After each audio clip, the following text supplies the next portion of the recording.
Pásítọ̀ Olúwafẹ́mi Jímọ̀ ti ìjọ MFM Mountain of Fire ti tú ọ̀pọ̀lọpọ̀ àṣírí nípa ohun tó ṣẹlẹ̀ sí nínú ìjọ náà tó fi lọ ṣẹ̀wọ̀n ọdún 9 gbáko.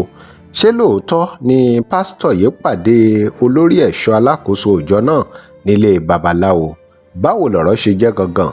Oríṣiríṣi làwọn èèyàn ti máa ń tú nípa àwọn pásítọ̀ ńláńlá káàkiri, ṣùgbọ́n èyí tí pásítọ̀ Fẹ́mi sọ yìí lágbára o. Ó lágbára gan, kàyéfì ńlá sì ni. Ṣùgbọ́n ẹnu ọlọ́fà báyìí náà ni wọ́n ti ń gbọ́ mọ́tà.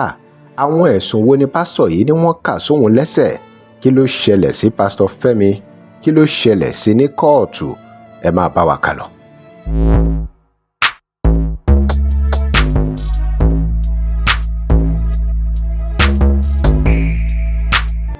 Welcome to CrossBlog X TV. Remember to like, share and follow us. tó bá ní pé finally àṣírí MFM tó finally ọ̀rọ̀ ńlá rèé o. ẹ̀bùn tí ẹ̀ jẹ́ pé lọ́ọ̀yà MFM náà jáde láti sọ bí ọ̀rọ̀ ṣe rí lápá ọ̀dọ̀ tiwọn. ọ̀rọ̀ tẹ́mi ò ń ṣe disregard o. Ó gbẹnu tán. bó jẹ́ ọlọ́pàá náà fẹ́ fi gbé mi, bó jẹ́ lọ́ọ̀yà ni, bó jẹ́ kí ni mo rẹ́dì. ọ̀rọ̀ tẹ́mi ò lè tánù torí mo nà wọ́n nílé ẹjọ́ ni, mo fẹ́ yín wọn gbólẹ̀. So wọ́n ní ẹ̀mí yẹn lọ́wọ́, ẹ̀mí pé má dáríjì tó bá ti wọ́n máa sáré paná yẹn ni tó máa wúwà fún yàn nìyẹn. ẹ̀mí má dáríjì. ṣé bẹ́ẹ̀ yẹn bá ṣẹ̀wọ̀n. tó bá ṣẹ̀wọ̀n wọn dáríjì yàn. ní MFM. MFM ò dáríjì yàn. ìjọ ọlọ́mọ ni. ìwà burúkú tó wà nínú ìjọ wa nìyẹn, ìjọ tèmi ní. MFM Mountain of Fire Ministry. Mountain of olùjọ mímọ́ àti iṣẹ́ ìyanu. ẹ̀gbọ́n mi wà ń bẹ̀, ìyá mi wà ń bẹ̀, ibẹ̀ mo bá ọmọ mi sí.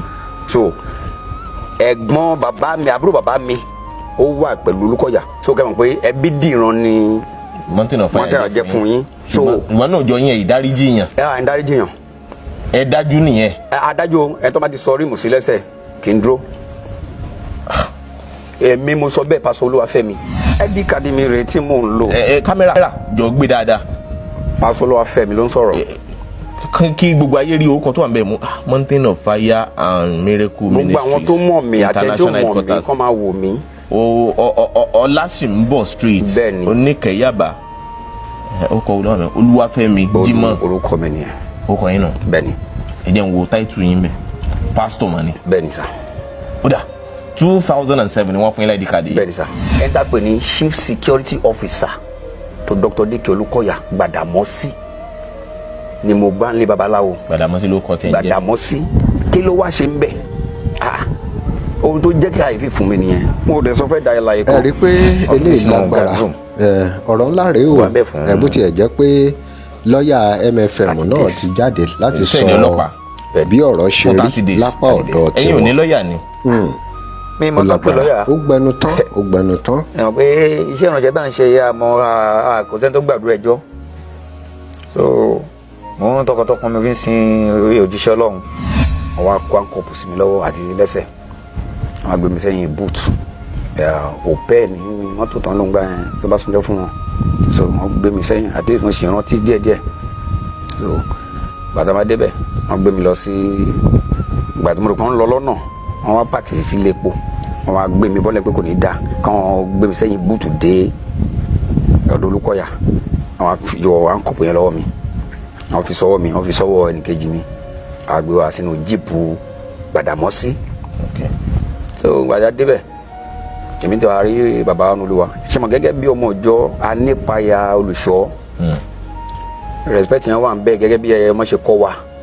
a ní láti nípayà. mo dẹ̀ débẹ̀ bàbá mi Olúwa ẹ sà mo ti wà ní agodi àwọn pípò yìí láti wọ bíi 10 days. kí ni mo ṣe ẹ jọ̀ọ́ ẹ jẹ́ kán tú mi lẹ́ o.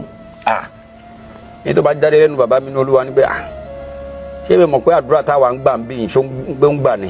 àwọn ẹ̀rí wo ni wọ́n kó síwájú yín pé ẹ fi ń plan láti pa ẹni tó jẹ́ adarí ìjọ MFM àti ẹni tó jẹ́ ẹ̀ṣọ́ tó súnmọ́ bàbá Olúkọ̀yà tímọ́tímọ́ yìí? Yes sir. àwọn ẹ̀rí wo ló wà nílẹ̀? ẹ ṣeun olóòtú. fún gbogbo ẹni tó ń wò mí eléyìí ò ń ṣe fíìmù, ìrírí ayé tèmi ni mò ń sọ fún yín o. fún ọjọ́ 10 yẹn péré wọ́n ti arrange ara wọn, wọ́n ti arrange ilé ìtura tó máa kó mi lọ. Olukoya ṣáà kì í fún mi irọ́ inú gbàdúrà táwọn gbà ń bì tó lágbára gan ni bàbá dáríjì mi mo ṣáà di bàbá mú lẹ́sìn gẹ́gẹ́ bí ọmọ ọjọ́ bàbá ẹ má jà wọn mo ti wọ àwọn bíbí yìí máa pa mí ẹ ṣàánú mi ẹ má yẹ kí n padà sí police station irọ́ ọlọ́pàá bàbá òun pé ẹjọ́ ti wà lọ́wọ́ ọlọ́pàá lọ ṣe mí bó bá ṣe wù wọ́n ṣé tí má tún wá bẹ́ẹ̀ bẹ Olúkọ̀yà tó jẹ́ bàbá tí mo pè ń bàbá èmi ò tí ì mọ tó máa ní bàbá burúkú tó máa dájú bẹ́ẹ̀ tó máa ní kí ẹ̀kún pọ̀ mọ́ oúnjẹ Olúkọ̀yà dájú ni mo ṣe mú mi lọ sí tíátà ni à ń pè bẹ́ẹ̀ ní tíátà. kí ni a máa ṣe ní tíátà wọ́n sọ operation bẹ́ẹ̀. ẹ ṣe lótú. ṣe hospital yẹn. tíátà yẹn ni ibi tó ti ń tọ́ṣọ̀ àwọn èèyàn. tó ti mọ̀ ń fìyà jẹ àwọn èèyàn. bẹ́ẹ̀ ni sà òkè ibi tó ti tọ́ṣọ̀ mi nìyẹn. wọ́n dùn mí débi pé gbé mi sórí korodóhùn fi ankọ̀pù sí mi lọ́wọ́ àtẹsẹ̀ so máa wà ní agbede méjì so bẹ̀bẹ̀ sí ń lù mí nìyẹn. ìgbà tí wọ́n máa padà wá bá mi ibi tíátà yẹn bí kan náà DPO yẹn ló jẹ́ IPO mi bó ṣe yìnbọn fún mi lẹ́sẹ̀ nìyẹn. ojú ọ̀tá àbọ̀ yẹn rẹ̀. ọ̀tá àbọ̀ yẹn ṣòro lẹ́sẹ̀ mi bí o. ó yọ jáde lórí kejì. bẹ́ẹ̀ ni. ó sì wà ń bẹ̀. ó wà mẹ́. wọ́n yìnbọn fún yín bẹ̀. bẹ́ẹ̀ ni sà. ẹ mọ̀ pé àkàndá bí èrúnú lọ́dọ̀ Olúkọ̀yà ni olówó jẹ bí mi lọ onípò so òun ló ń sanwó oṣù fún mi ẹbí mi dẹ̀ wà ń bẹ̀. ẹ ti gbọ́ gbogbo ohun tí pásítọ̀ Fẹ́mi sọ nípa ìrírí ẹ̀ nínú ìjọ náà ẹ jẹ́ ká wá gbọ́ ohun tí lọ́ọ̀yà MFM sọ nípa gbogbo èyí tí pásítọ̀ Fẹ́mi sọ yìí ẹ jẹ́ àgbọ́ ohun tí lọ́ọ̀yà yìí sọ kájọ wá fi ojú òye ká fọgbọ́n rí ká fi wò ó èyí lágbára ó gbẹnu tán ẹ jẹ́ àgbọ́. tó bá fẹ́ kọ́mọ̀jọ́ dúnjọ ẹ̀ wá ní kó máa lọ mo sì ń jẹ́rora ìbọn tí mo rí rẹ́rì dáhùn wọ́n wá gbé mi wá sínú òrùn wọ́n máa ní kí n dọ̀bálẹ̀ pẹ̀lú àwọn kírímínà a máa dọ̀bálẹ̀ a máa ṣíjú sóòrùn bórun ṣe ń ràn tí máa lajú wọ́n máa lù mí bíi pé mi ì bá Olúkọ̀yà lórúkọ jẹ́ o ní tó ṣe Fẹ́mi ni mò ń sọ o òjíṣẹ́ Ọlọ́run ni o mi ẹ̀ ní ẹ̀ fìjọ ẹlẹ́ o torí àwọn míì bẹ sọ fún wọn títí wọn ò ní gbọ́ ìdí ọtí lè ṣiṣẹ́ máa ń kú sí lọ́rọ̀ wọn. màá lò tó 50 something days tí n bá ní rántí tí n bá gbàgbé nínú ibẹ̀ yẹn ní àgọ́ wọn torí ibi tí mo wà ó lè dìde ìṣó agúnmọ́ lórí ó lè jókòó so mo ti dàbí nínú sẹ́ẹ̀lì tó fi sí mo dàbí Osama ńgbà máa jáde mo ti funfun. ẹ lè jókòó. mo lè jókòó. ṣé wàá bẹ̀rẹ̀ ni àbẹ́ lóṣù. máa tó bá. kí ló wà nílẹ̀ tẹ́ fi lè jókòó. èso wà nílẹ̀ ni. òkè náà èso. èso ni so mo máa dúró báyìí ni ọjọ́ mẹ́ta tẹ́sẹ̀ mi bá ti kákọ́ náà máa èyí tó bá láàánú wọn náà ọlọ́pàá ló máa ṣí mi lẹ̀ tó mọ̀ pé eléyìí ò ń ṣe criminal ìwọ́dúgba kan láǹdì ní Tomiland Bridge ni. Tomiland Bridge wọ́n ṣe gbé mi bọ́lẹ̀ nìyẹn pẹ̀lú handcuff lọ́wọ́ àti lẹ́sẹ̀ láti ṣe criminal ó di jùpùjùpù bá ní kí n fèsì omi ọ̀sà. ṣebí mi ni mo ń tẹ́tí oyin Gbàdámọ́sí ìbí mi mo mọ àṣírí Olúkọ̀yà nínú omi pẹ̀lú handcuff lọ́wọ́ yìí gbogbo ọ̀rọ̀ ẹ̀kọ́ mi lọ́wọ́ lè bá sọ mi sómi tán pa mi. wọ́n sì ti yìnbọn fún yín lẹ́sẹ̀ ṣáájú. wọ́n ti yìnbọn sí mi ẹsẹ̀ mi o bọ́ ṣe kọ́ọ̀kì bọ́ nìyẹn mi bẹ̀rẹ̀ sí sunkún nìyẹn ẹ jọ̀ọ́ ẹ má pa mí ọmọ mi oṣù márùn mo ṣe bí ni ẹ jọ̀ọ́ mi ì má ṣírí kankan èmi àṣírí wo ló wà lọ́wọ́ ti tèmi mi ì má ṣírí mi ì sọ kankan ọlọ́nkàn fún mi lẹ́mìí pẹ̀lú gbogbo ìyàtọ̀ mi jẹ́ pé mi ì sọ anything ibi tí yẹn mo bá ti lọ nìyẹn torí gbogbo ọ̀rọ̀ kan náà yẹn ń sọ kọmíṣánná adé ọ̀dẹ́ pè mí.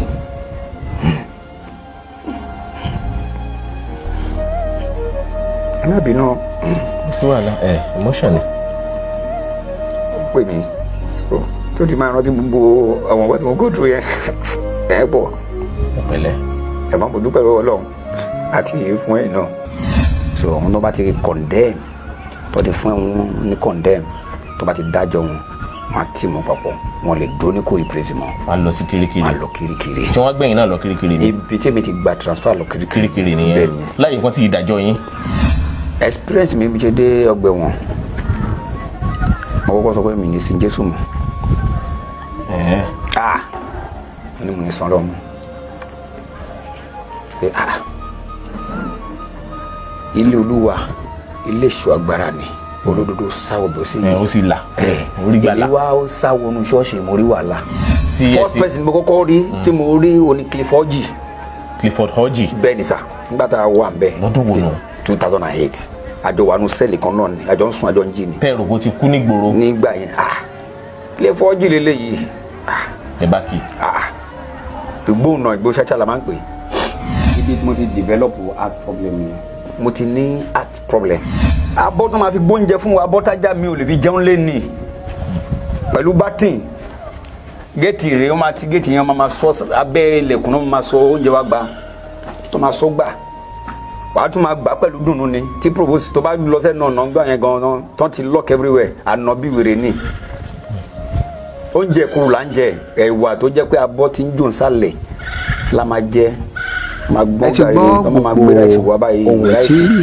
Pásítọ̀ Fẹ́mi sọ nípa ìrírí ẹ̀ nínú ìjọ náà ẹ jẹ́ ká wá gbọ́ ohun tí lọ́ọ̀yà MFM sọ nípa gbogbo èyí tí Pásítọ̀ Fẹ́mi sọ yìí ẹ jẹ́ agbóhun tí lọ́ọ̀yà yìí sọ kájọ wá fi ojú òye ká fọgbọ́n orí ká fi wò èyí lágbára ọgbẹ̀nu tán ẹ jẹ́ gbọ́. tọ́wọ́n náà sọ tiwọn adájọ́ dẹ̀ wò pé kí ló mú àwọn arákùnrin àwọn chọ́ọ̀chì tó ń gbógun ti ọmọ kékeré tí ó bá nídìí adájọ́ sọ bẹ́ẹ̀ adájọ́ lọ́ọ̀yà tí ń kọ́ èmi yẹ mọ̀ pé èmi ò ní lọ́ọ̀yà tí mò ń lò láì ní lọ́ọ̀yà mi ò ní lọ́ọ̀yà adájọ́ sọ bẹ́ẹ̀ lọ́ọ̀yà tí mò ń lò ó ti gbà bọ̀dẹ̀. kí lẹ̀yin sọ nílé ẹjọ́ tádájọ́ fi sọ bẹ́ẹ̀. àwọn mountain on fire tó wá ń takò mí chọ́ọ̀chì gbogbo ẹni mo fi sọ yìí o nílé ẹjọ́ wọ́n wá sọ́dọ̀ adájọ́ láti jẹ́ pé adájọ́ mọ̀ wípé èmi Olúwafẹ́mi o pé adigunjalè ni mí o.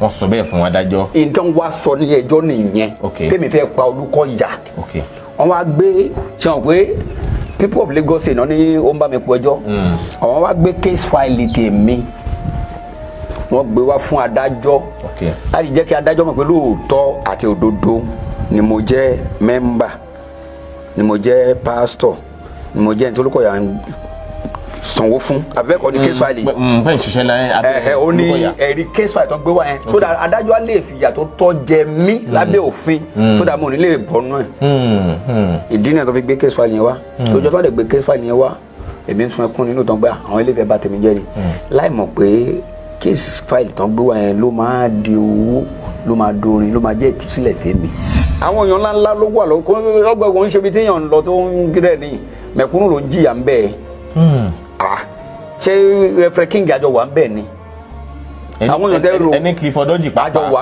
inú ibi tí mò ń sùn ní Clifford Hodge wá kó tó wá ṣe aláìsí mi ìtàbùkù Olúkọ̀yà kí gbogbo ayé kan jọ kán bá mi bẹ bàbá Olúkọ̀yà ó ní ẹ̀bẹ̀ tí mò ń bẹ̀. kí ni ìdájọ́ ilé ẹjọ́ kẹ́ tó bẹ̀bẹ̀. adájọ́ ní pé Olúwafẹ́mi you are hereby discharged and acquitted. wọ́n dá yín sílẹ̀ pé ẹ lẹ́ṣẹ̀ lọ́rùn. mo lẹ́ṣẹ̀ kankan that is judgement from Justice A.O. Williams Igbó Òṣèré High Court. ẹ ti gbọ́ gbogbo ohun tí Pásítọ̀ Fẹ́mi sọ nípa ìrírí ẹ̀ nínú ìjọ náà ẹ jẹ́ ká wá gbọ́ ohun tí lọ́ọ̀yà MFM sọ nípa gbogbo èyí tí Pásítọ̀ Fẹ́mi sọ yìí ẹ jẹ́ agbóhun tí lọ́ọ̀yà yìí sọ kájọ wá fi ojú òye ká fọgbọ́n orí ká fi wò ó èyí lágbára o ó gbẹnu tán ẹ jẹ́ gbọ́. Pastor Femi Jimoh, who alleged that he was detained for 9 years, frame up charges from MFM. But not really being a matter that went to court, came back, and they went to court again. I ordinarily wouldn't want to say anything, but I think it's important that I respond.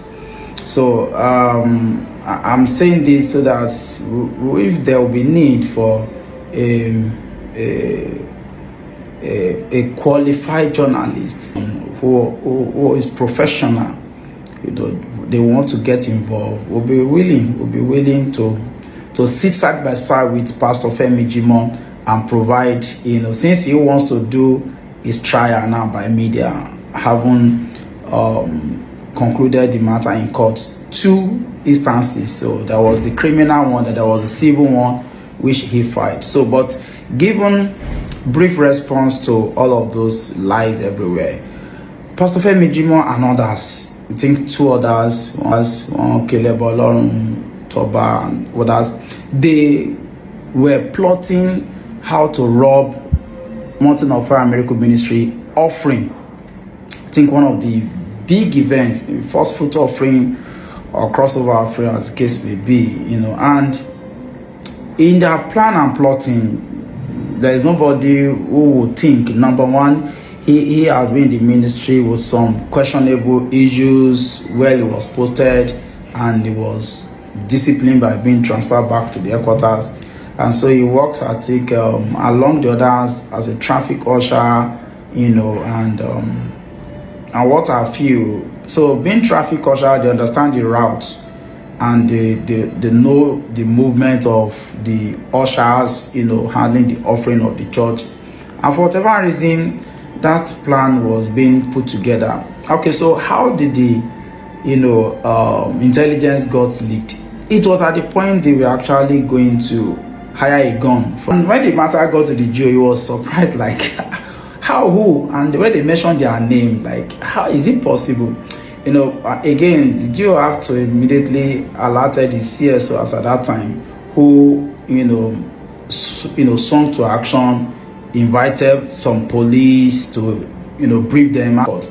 So they've actually drawn map, the routes, of how the offering, of the church normally move, and at what point they need to intercept. In fact, the gun that they needed to have the CSO, which normally lead, the escorts that move the offering, if there's going to be any form of obstruction, that is within the church, not, the escort in terms of the armed police escorts, so that they need to, gun him down.